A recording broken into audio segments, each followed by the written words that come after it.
जय हिंद। Welcome to ABCD blog.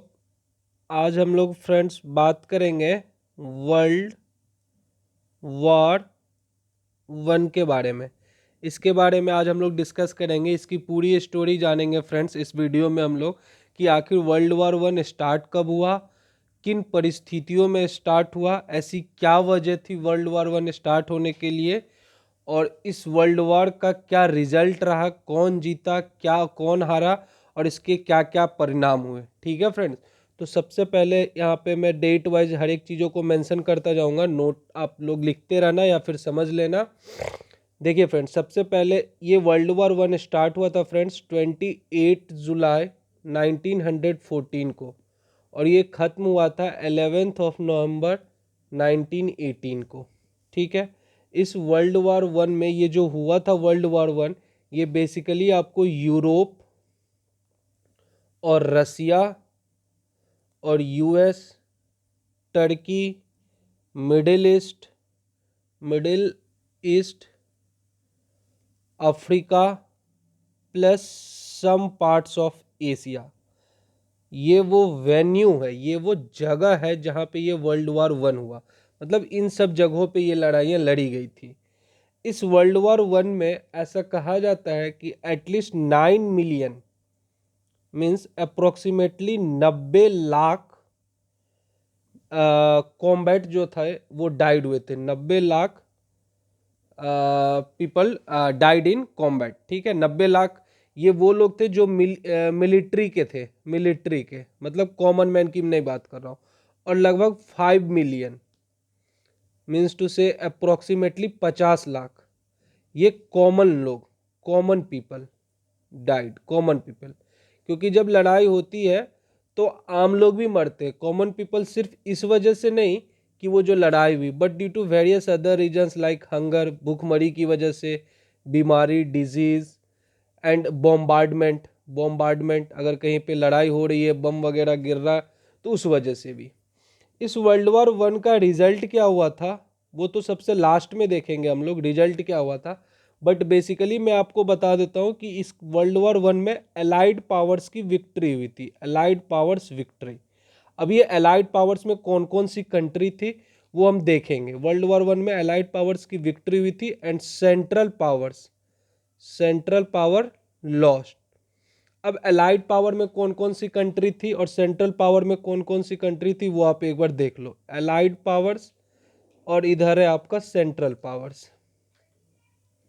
Central powers, allied power में जो सबसे बड़ा था वो आपका था सर ग्रेट ब्रिटेन।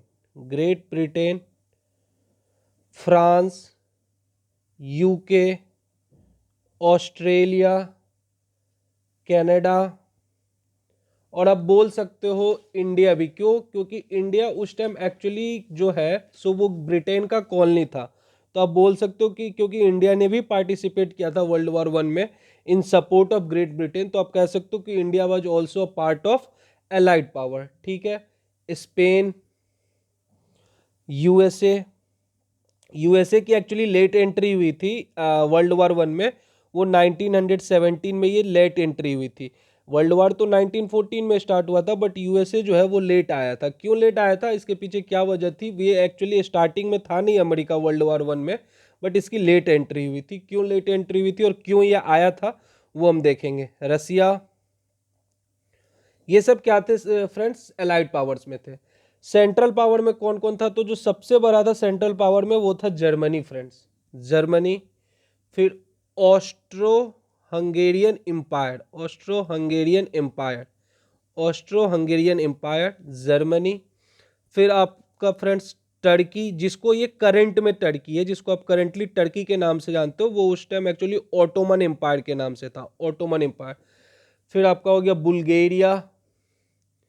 ये सब जो है फ्रेंड्स, ये आपका जो है सर्बिया, ये सब फ्रेंड्स जो है ये सब सेंट्रल पावर्स में थे। ठीक है।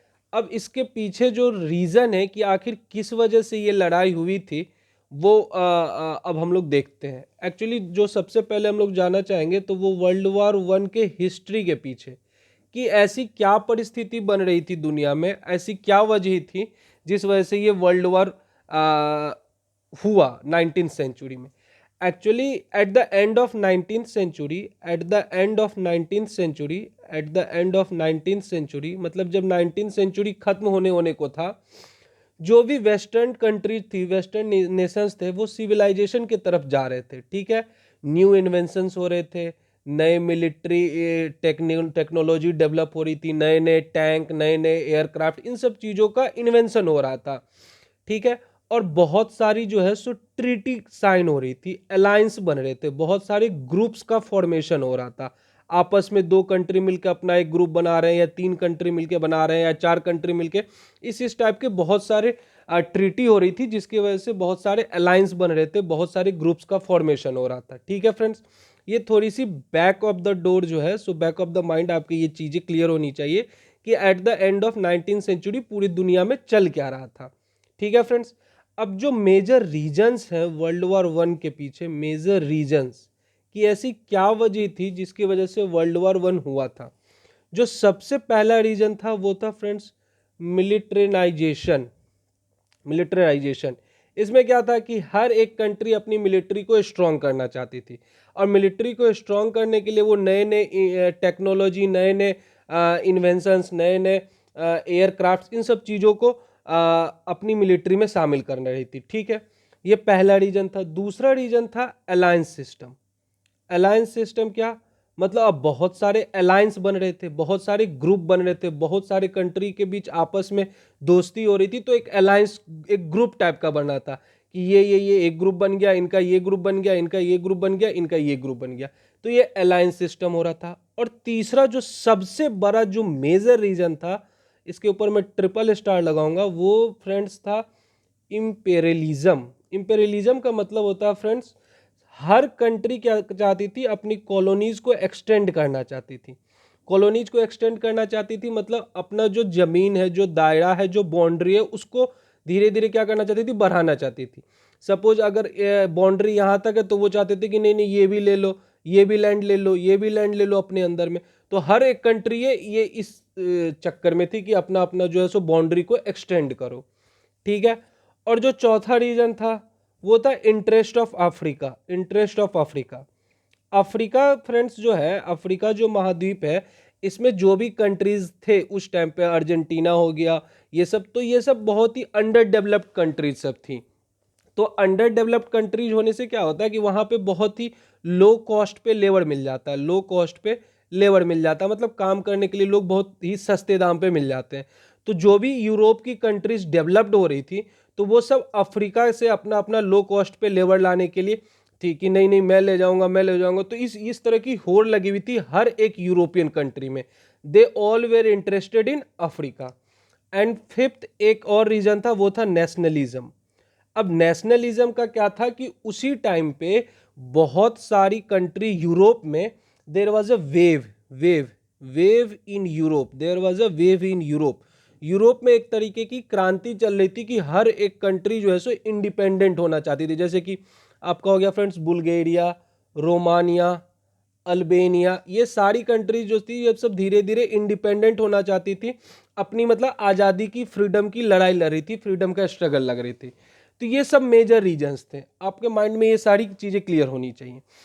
बट जो इमीडिएट कॉज था, इमीडिएट कॉज कहने का मतलब जिसकी वजह से तुरंत मतलब चिंगारी से आग लगी, जिस वजह से तुरंत में लड़ाई स्टार्ट हो गई, जो इमीडिएट कॉज था जिसकी वजह से वर्ल्ड वॉर 1 तुरंत स्टार्ट हो गया, उसके पीछे कुछ और रीजन था। वो जो तुरंत जो स्टार्ट हुआ ना फ्रेंड्स, ये सारी चीजें तो मतलब चल रही थी, बस धीरे धीरे बैक ऑफ द एरा ये सारी चीजें चल रही थी। बट जो इमीडिएट कॉज था वो था friends assassination, assassination of Austro Hungarian empire prince. Austro Hungarian empire के एक प्रिंस थे फ्रेंड्स, जिनका नाम था आर्क ड्यूकी फ्रेंज फर्नांडिन, फर्डेनिंड। इनका एसेसिनेशन हो गया, इनका एंड हिज वाइफ। ये जो थे ये आर्च ड्यूक फ्रेंच फर्डेंडिड, ये जो है सो ऑस्ट्रो हंगेरियन एम्पायर के प्रिंस थे, वहाँ के वो राजा थे।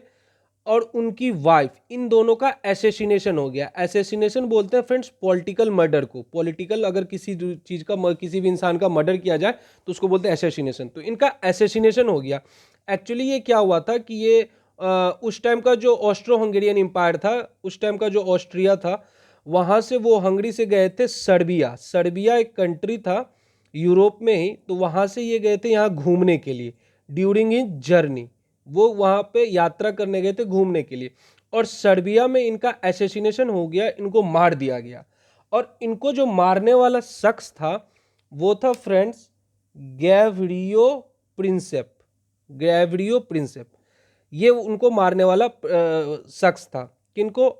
आर्कड्यूक फ्रेंच फर्नांडिस को। ठीक है, इनको मारा गैब्रियो प्रिंस कैप ने। और ये जो पर्सन था friends Gavrilo Princip, he was a person of black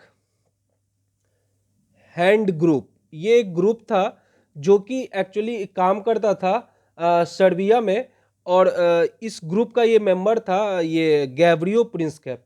और इसने क्या किया, इनका जो है आर्किड्यूक फ्रेंच फर्नांडिस का मर्डर करवा दिया, इसका एसेसिनेशन कर दिया, इसको मार दिया गया। तो ऑस्ट्रो हंगेरियन एम्पायर को ऐसा लगा, बट ये जो पर्सन था ना गैब्रियो प्रिंस कैप, ये एक्चुअली यहाँ का नहीं था, ये दूसरी कंट्री का था। He was from Gavrilo Princip, he was from Bosnia Herzegovina. Herzegovina, ये एक एम्पायर है दूसरे कंट्री का, ये सर्बिया का नहीं था गैब्रियो प्रिंस कैप। तो ये यहाँ के ऑस्ट्रो हंगेरियन एम्पायर के लोगों को लगा कि इनके एसेसिनेशन में, इनके मर्डर में सर्बिया का हाथ है। तो अभी आगे की स्टोरी नेक्स्ट पेज में देखते हैं फ्रेंड्स। तो जैसे ही वो जो प्रिंस था आर्कड्यूक फ्रेंच फर्नांडिस, इनका जब मर्डर हुआ तो वो तो था ऑस्ट्रियो हंगेरियन एम्पायर का, हंगेरियन एम्पायर का, ऑस्ट्रो हंगेरियन एम्पायर का, और वो ट्रेवल कर रहा था सर्बिया। सर्बिया में वो घूमने गया था और वहाँ पे इनका मर्डर हो गया। अब मर्डर जो हो गया तो इन लोगों को लगा कि इनको मरवाने में सर्बिया का हाथ है। तो इसने क्या किया, ये जो एम्पायर था ऑस्ट्रो हंगेरियन एम्पायर, इसने अटैक कर दिया सर्बिया पे।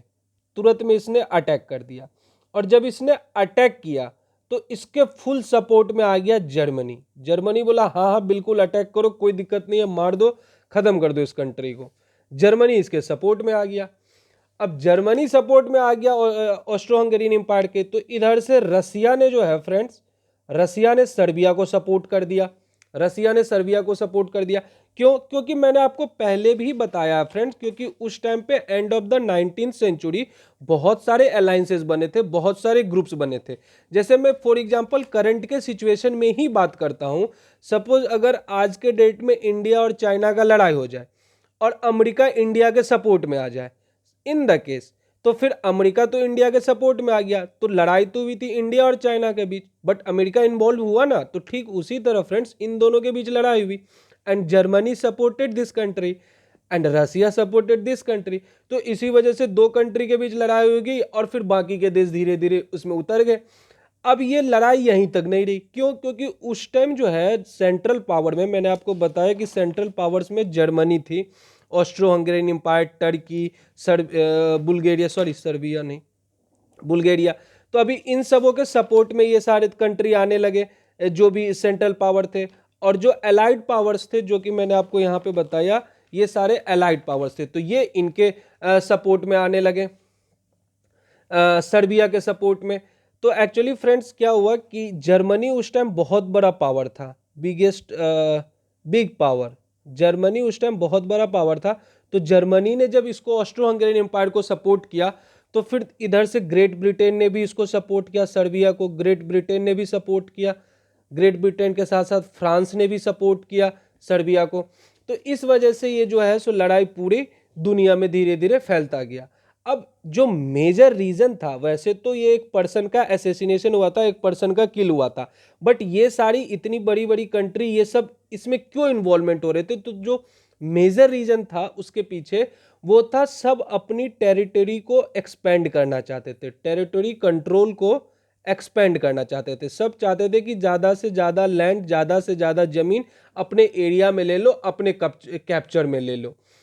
तो अगर आपसे कोई पूछे या आप अगर किसी एक कंट्री को ब्लेम करो कि ये वर्ल्ड वॉर वन के पीछे कोई एक कंट्री जिसको अगर आप बोलो ब्लेम करो, तो ऐसा आप नहीं कह सकते कि इसमें ऑस्ट्रो हंगेरियन एम्पायर का ब्लेम करना होगा या सर्बिया को या रसिया को या जर्मनी को। हाँ, जर्मनी ने फुल पावर से बिल्कुल ऑस्ट्रिया को सपोर्ट किया, रसिया ने फुल पावर से सर्बिया को सपोर्ट किया, या ऑस्ट्रो हंगेरियन एम्पायर ने इस पे अटैक किया। अभी ब्रिटेन अपना टेरिटरी को एक्सपेंड करना चाहता था, तो इस वजह से वो इस वार में कूद पड़ा। और फ्रांस की अलग ही दुश्मनी थी जर्मनी से, मतलब सब अपनी दुश्मनी एक दूसरे से निकाल ले रहे थे। फ्रांस की अलग दुश्मनी थी। अमेरिका क्यों कूद पड़ा? अमेरिका इसमें पार्ट था नहीं, बट 1917 में अमेरिका भी कूद पड़ा। क्यों? क्योंकि अमेरिका का एक नेवल शिप था, उसका एक जहाज था, उसको जर्मनी ने मार गिराया, तो उसमें उसके लगभग 100 से ज़्यादा सिटीजन्स मर गए, तो फिर अमेरिका भी कूद पड़ा। मतलब कुल मिला के बात ऐसी है कि सब अपनी दुश्मनी एक दूसरे से निकाल रहे थे, और इस वजह से ये वर्ल्ड वॉर वन स्टार्ट हो गया। और जो है सो ज़्यादा से ज़्यादा इसमें आप देख ही रहो फ्रेंड कि एटलीस्ट 1.5 करोड़ लोग मारे गए, died, 1.5 crore people died at least. अब जो एंड रिजल्ट रहा इस फ्रेंड वॉर का, जो एंड रिजल्ट रहा वो लास्ट में सेंट्रल पावर की विक्ट्री हुई थी। मतलब ये जो रसिया, ग्रेट ब्रिटेन, फ्रांस। अच्छा, मैं इंडिया का पॉइंट ऑफ व्यू आपको बता दूं, इंडिया ने भी फर्स्ट वर्ल्ड वॉर में पार्टिसिपेट किया था। इंडिया ने ब्रिटेन को सपोर्ट किया था। क्यों? क्योंकि उस टाइम इंडिया जो था वो ब्रिटेन का कॉलोनी था, और हम इंडियंस को ऐसा लग रहा था, या इंडियन के जो लीडर्स थे उस टाइम उन्होंने भी सपोर्ट किया था वर्ल्ड वॉर वन में ब्रिटेन को। उनको ऐसा लग रहा था कि अगर हम ब्रिटेन को सपोर्ट करेंगे और ब्रिटेन अगर जीत जाएगा तो फिर वो हमें आज़ादी दे देगा, हम फ्री हो जाएंगे, हमें फ्रीडम मिल जाएगी। बट इसी वजह से, इसी इंटरेस्ट को लेके हम लोग सपोर्ट करे थे, बट ऐसा कुछ हुआ नहीं। बट इंडिया, अगर आपको कोई बोले तो इंडिया ने सपोर्ट किया था ब्रिटेन को, और India was a part of allied powers. तो एलाइड पावर्स की विक्ट्री हुई, एलाइड पावर्स वॉन, और ये जो सेंट्रल पावर थी इनकी डिफीट हुई। ठीक है। अच्छा, एक और बात आप ध्यान रखना, नोट क्या ध्यान रखना, कि इस लड़ाई में एक ब्रिटिश सैनिक ने एक घायल जर्मन सैनिक की जान बचाई थी। एक ब्रिटेन के सैनिक ने एक घायल जर्मनी की सैनिक की जान बचाई थी इस लड़ाई में। और जो वो जर्मनी का वो जो सैनिक था जिसकी उन्होंने जान बचाई थी, and he was none other than Adolf Hitler. Adolf Hitler, उनका नाम था एडोल्फ हिटलर। और इस इंसान ने सेकेंड वर्ल्ड वॉर का पूरा स्टार्ट करवाया था, जो कि हम लोग नेक्स्ट वीडियो में देखेंगे। तब तक के लिए thank you, bye bye, take care.